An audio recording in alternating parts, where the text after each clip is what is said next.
Let's start with the basics.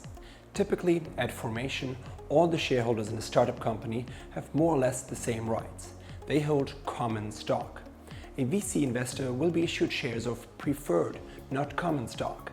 Preferred stock, as the name suggests, is preferable because it grants certain special rights to the holders. One of these special rights is a liquidation preference. What does it all mean? The agreed definition of liquidation typically includes not only the actual liquidation of the company upon dissolution, but also any kind of exit event or change of control transaction. Quite often, even dividend distributions are included.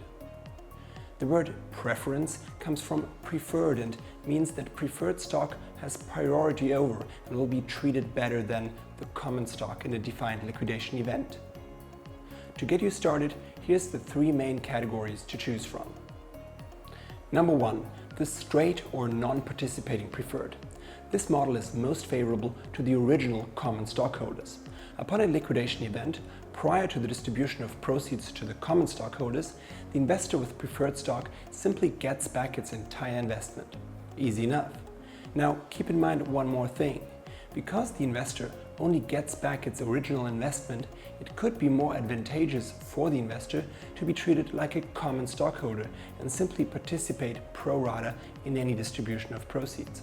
That's why preferred stockholders always get the right, just before the relevant distribution, to convert their preferred stock into common stock, which lets them share ratably in the proceeds. Number 2, the participating preferred.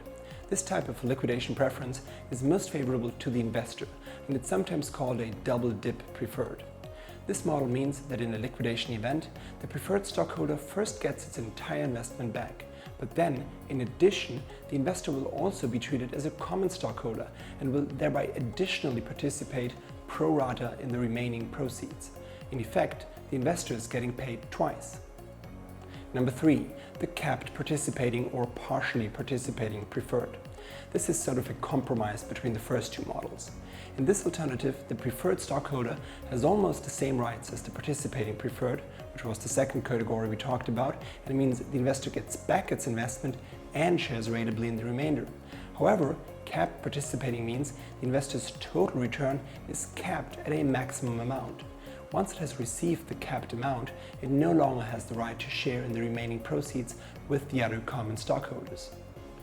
Now, what should you expect in negotiation? Here are 3 quick observations.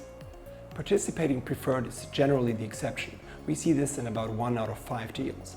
This means the founders will normally push hard for a straight preferred, but it may be acceptable to settle for a capped participation as a fallback. The amount of the cap is what matters. Whatever you do, keep it simple, particularly if you use template contracts. We've seen so many drafting mistakes that can make things really awkward in an exit situation. Remember, whatever you do in your seed or Series A is very likely to carry forward to future rounds. In other words, all the things that you, as investor or founder, put in the agreement now will create some path dependency for future negotiations. One more thing before we go. Draw up a spreadsheet to visualize the financial impact of any proposal for a liqupref that people throw at you. It really helps evaluate your options. If you need help with spreadsheets, give us a call.